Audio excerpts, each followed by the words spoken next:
Mga 10 lang kulang siguro doon. Patras, pero papasok tayo ng patras. Mamaya na kaya, para diretso ko na lang atras.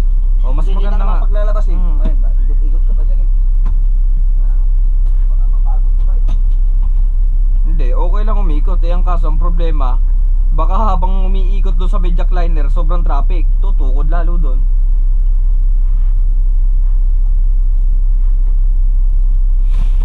Sobrang traffic doon eh. Kapipila lang ng 70, 10 na agad ang kulang, ano? Oo. So ayan mga ka-South Road, nandito po tayo ngayon ulit. Araw ng Sabado naman to. So pangalawang bagsak ng pasahero dito sa Buendia. Hindi inabot ng 15 minutes yung 570. Sinusundan namin ay mapupuno na agad. So siguro wala nang 5 kulang nun. So maya abante na kami dun.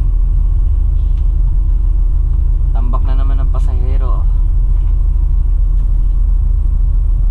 Sana hindi agad tayo matutukan ng sumusunod sa atin para kung kayang magpasobra, makapagpasobra tayo, no?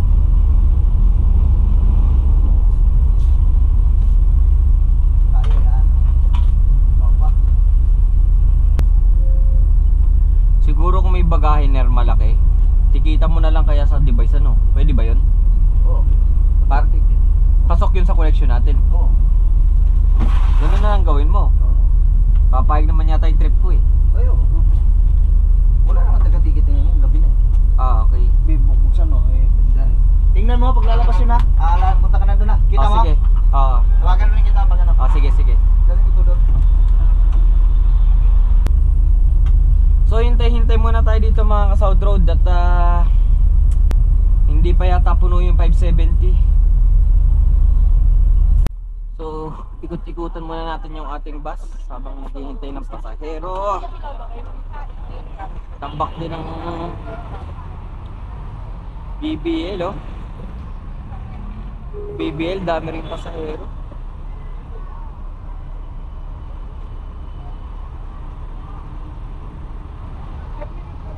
Naglinis tayo ng bus kanina sa Batangas. So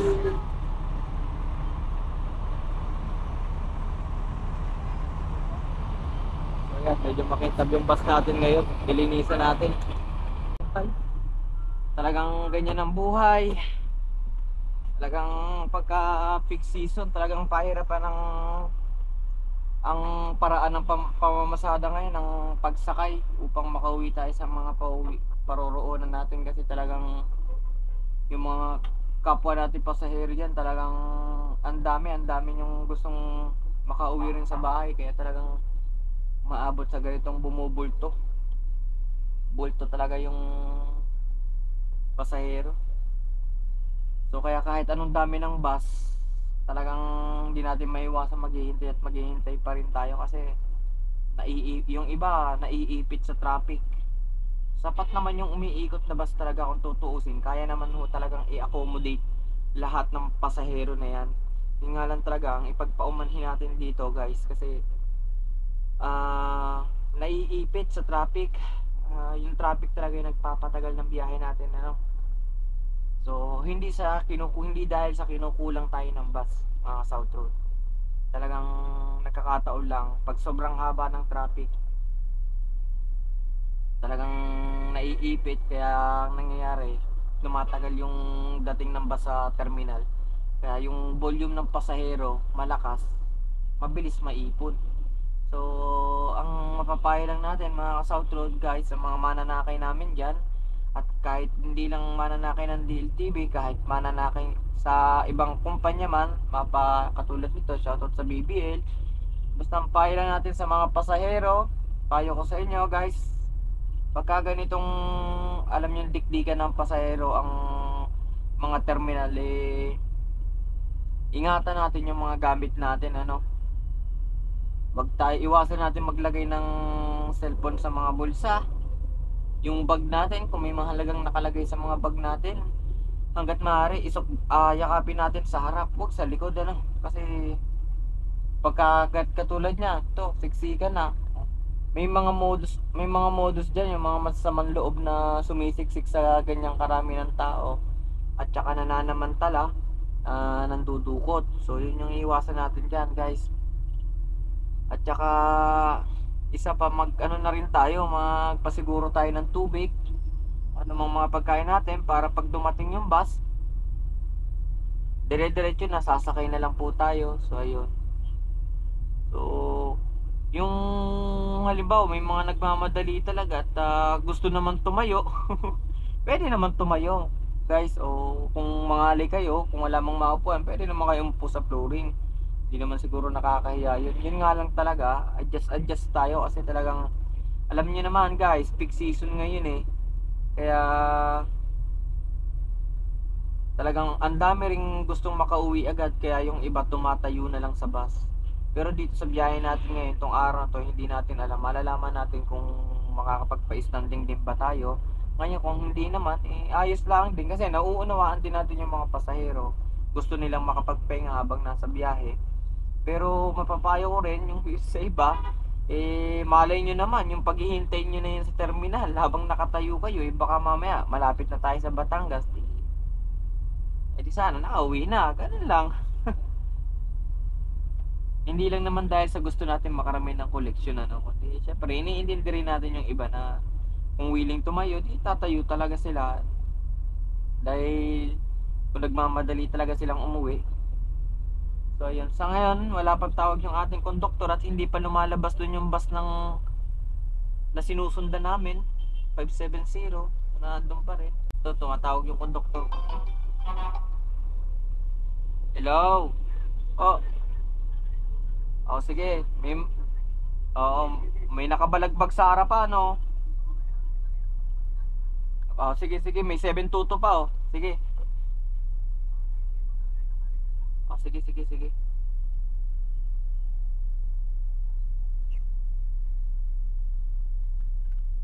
Shoutout kay Kuya. Nakita yung camera natin. Bumati siya. So ayun guys, tara na. Bakbaka na po ito.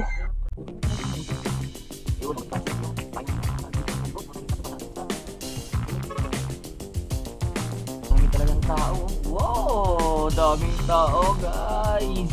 Naku po. Daming tao.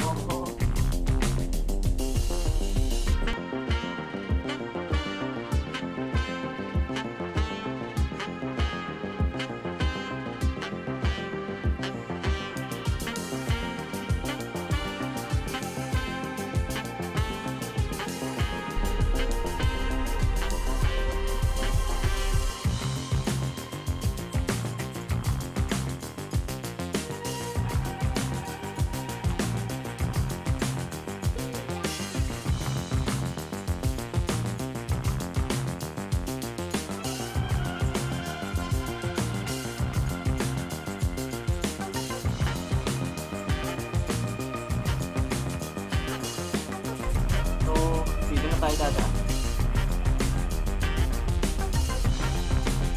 Dahan-dahan lang.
Batangas! Pera? Batangas Pera, Grand Terminal.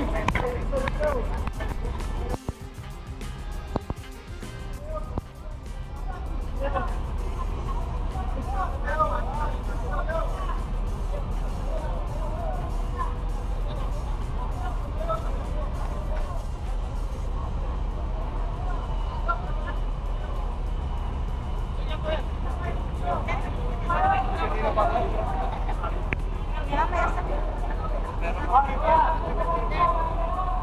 out!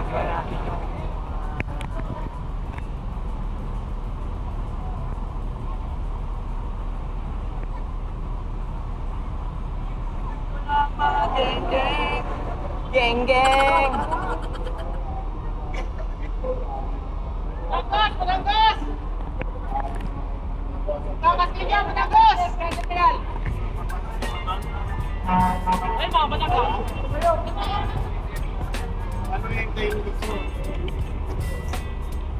Wala ka na.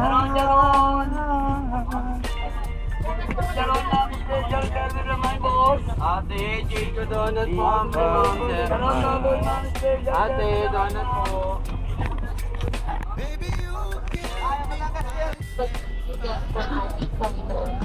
Sa katunayan po, di ba kung ilang taon na tayo ngayon, ganun din yung panahon. Nasaan na po yung kasama niya, ma'am? Ha? Wala na po doon, ma'am? Saan po? Cavite? Ay, hindi po, ma'am. Doon po sa Nasugbu kayo. Nasugbu po ang sakyan nyo. Opo. Di ba itong bus na to? Doon po sa kabila niyan. Hindi po yung pila ng Nasugbu. Ma'am, yung kasama nyo na dyan. Ay tapat sa kanyang mga pangako at sa kanyang mga salita. May nakaupo na po dito, ma'am. Empleyado po kayo. Sige po. Okay. Hindi po. DLTV rin po. Ay, yung pinsan kayo niya. Ayan po. Ano nyo po muna yung jacket niya. Bago siya mag-lock into place, gaganyanin niyo muna siya. Then, gano'n. Balik na. Ay, parang hindi na nga. Ay, hindi na nga talaga naglalak. Sorry, pasensya na po. Sa bawat isa sa praise God. At sa mga pagkakataon po ito, kung tayo man dumarating sa time, lagi po nating alalahanin na meron tayong Diyos na malalapitan. Meron po tayong Diyos Malayo pa, ma'am? na nagmamalasakit para sa atin. Dito po sa unang Pedro, sa 5 talata po ay ito, na inyong ilagak sa Kanya. Baka yung kasama papunta ron, yung po yung nadaanan natin. Apo. Baka mamaya doon siya nag-enter yung papunta dito pa, iwanan siya. Yun ako po dito. Ha? Ang konduktor ko po dyan. Talagang din po dyan sa din. Pasok po kayo. Wala pa. Pwede na ba?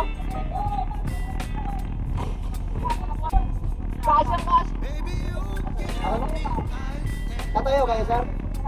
Dito, pasok lang kayo doon. Bawal tayo dito sa harap. Doon nga. Doon ba? Doon. Maraming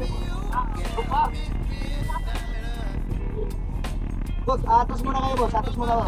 Sige, atas muna. Bawal tayo dito. Bawal pamrino tayo. Baka mauna pa kayo sa akin.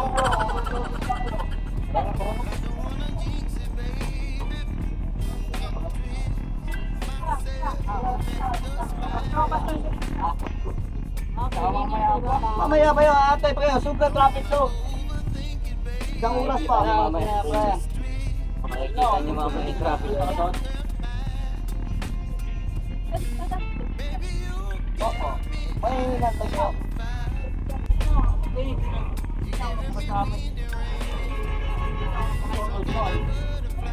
Hindi na kayo? Akala ko palit. Napalit traffic. Paligid pagkadating ko. Then meron naman kayo. Bago pa sa mga ito.